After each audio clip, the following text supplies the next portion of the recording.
Hi, everybody.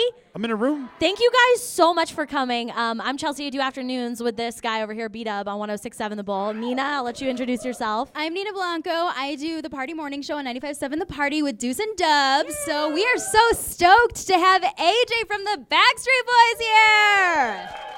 Thank you. So before we get started, you getting here was not easy? Getting here was not easy. So okay. Let me explain. So, I'm sober, but today I feel like as if I drank a lot last night. Uh-oh. Like, basically my body got tossed around like a rag doll last night. It was a very rough bus ride. So each of us has our own bus because we have our families coming out, so it's just easier. But my bed happens to sit right directly on top of the back wheel well. So normally it's a nice it's almost like a little vibrating bed, which is kind of nice. It just kind of it's cool. But this was quite the opposite. This was like hoo-yah. Oh no. And I literally got airborne. I'd say about off my bed and smacked down on my pillow. I'm like, okay, this is not gonna be a good night. So, but made it here. Good. Made it here in one or two Thank pieces. goodness, we're excited. Yes. Yes, we're so excited. So Thank you. with touring, you guys each have your own separate bus. So I've got to ask, when you guys were touring together, like way back when you first started touring, versus touring now together, what are some major differences? Like, what is the big difference between those two eras of you guys touring together? Well, back in the day, we all shared the same bus, or Winnebago, before we even had any kind of a record deal. My parents have one of those. It was funny. I was just sharing a story with some of the guys upstairs. We were in Miami, and we were about to do this like foam party club thing that night. And that afternoon, Nick woke up. He was going from bunk to bunk, breathing bad breath, morning breath on everybody. And him and Kevin were like doing this face to face, and they smacked.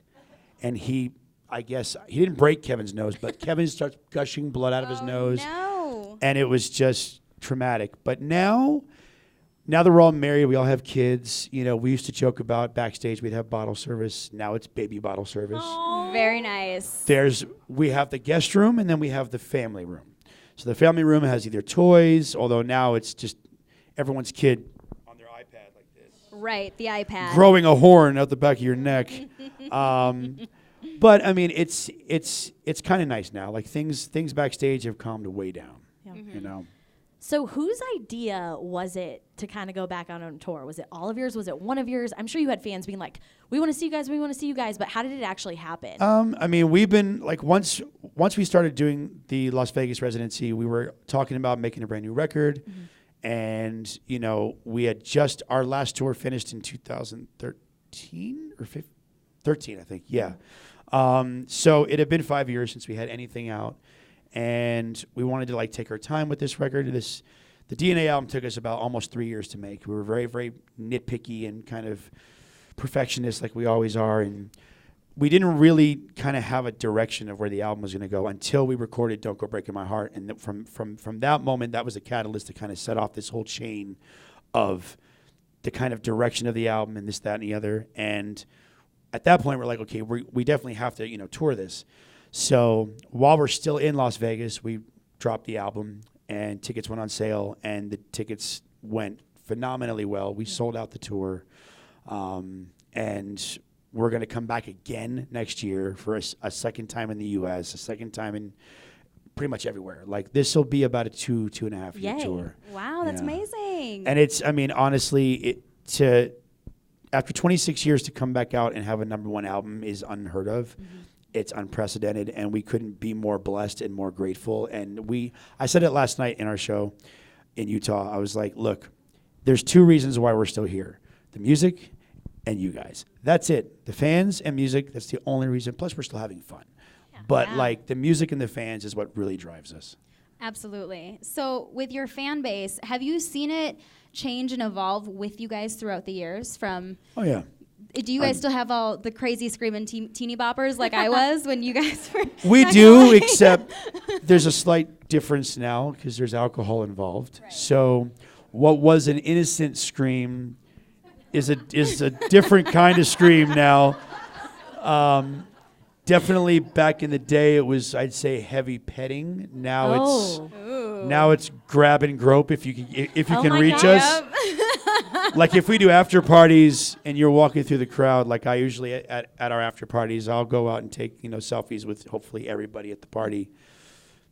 Things get grabbed and touched, and it's like, hey, it's par for the course, I guess. I don't know, but I always talk to my wife about it. I'm like, does it bother you? She's like, no, I get it. She's like, just don't tell me about it. I don't want to know if a girl grabbed your tush. I don't want to know anything else. But but what is the coolest part though? And like I literally called this adorable little girl out last night. She's 14 years old. She was just grinning from ear to ear, like 2 rows back, dead center with her dad. And I was like, how old are you? And she's like 14. And her name was Kelsey, and I'm like, okay, wow, like 14-year-old at our show. A girl to the right of her was 12. And so now our fans are moms, dads. They're bringing their kids. It's starting a whole new generation of Backstreet Boy fans. So it's a little difficult because now that we're all older, like there's still certain moves that I do during the show that may not be for 12-year-olds. A little. And I swear to God, I swear to God, more. You'll see tonight. I swear to God, more often than not, I'll be in the moment. So I'm singing, I'm doing my thing. I'm not really scoping out the lay of the land until after I do a move. And then I'm like, oh, man, there's like a 6-year-old little girl with her mom right there. She's smiling, and mom's like, No. what are you doing, bro? Hello. But, I mean, it's been really, really interesting to, like, come back to a lot of the same cities and see a lot of the same faces, but see a lot of new faces. Right. Nick actually mentions that every single show, that it's true. We do recognize quite a lot of the same faces over the last 26 years, but there's so many more new faces. A lot of guys coming to the shows now, which is awesome. Right. Hey. Yeah. So speaking of fans and maybe crazy fans, what's the craziest gift you've ever received from a fan, if you can remember? Oh, that's an easy one. Okay. Long story short, back when I was probably 17, met this girl in Germany. She thought we were dating. No, we weren't. That's how it goes. We had a couple of good, fun times together, and then she decided before I was going to leave Germany, she gave me 2 rings, 2 gold rings with diamonds, and I'm thinking, this is not real. It's like some Cracker Jack box stuff. Right. So I decided one day to go take it to my jeweler just to get it cleaned and just to see. They were both real. Oh, my gosh. They were her parents' wedding rings. Get the heck out of here. So I was like, So a few months go by, and somehow I think it was her uncle or her aunt started harassing my family and calling and leaving voicemails. You need to return the rings. And I'm like, I'm not returning nothing. Yeah. So I gave them to my grandmother because they fit her, and she loved gold jewelry. Yeah. And then, unfortunately, she then passed away about a year and a half later. So good luck getting them back, because she's 6 feet under with those rings on. Oh, no. That is crazy. But the best part is, the girl hitched a ride, unbeknownst to us, and snuck on our bus for about 4 hours. No. She was in our manager's bunk, and our manager went to go to bed, Oh my God. and he was getting his blanket ready, and he felt a leg. And she popped out, and he's like, what the heck are you doing? Oh, my God. So she was trying to get to me to get the rings She get back. arrested? No, we put her in a cab and sent her back to her her city, but haven't seen her since. Okay, thank goodness. Oh, Thankfully. Knock on wood, because Right, exactly. Talking about this right now. Yeah. That's- So that would probably be up there. For me, that's one of the craziest, besides girls showing up in our dressing room backstage before we even get to the venue. We had some Right. girls in, I want to say it was Spain, were in our dressing room when we got to the venue. They had cuts and they were bleeding on their jeans. They had scaled the wall and jumped a barbed wire fence. Oh, my goodness. And there's, back in the day, fans were like, when if they did something like that, and then you walk in, they don't freak out. Yeah. They lock up.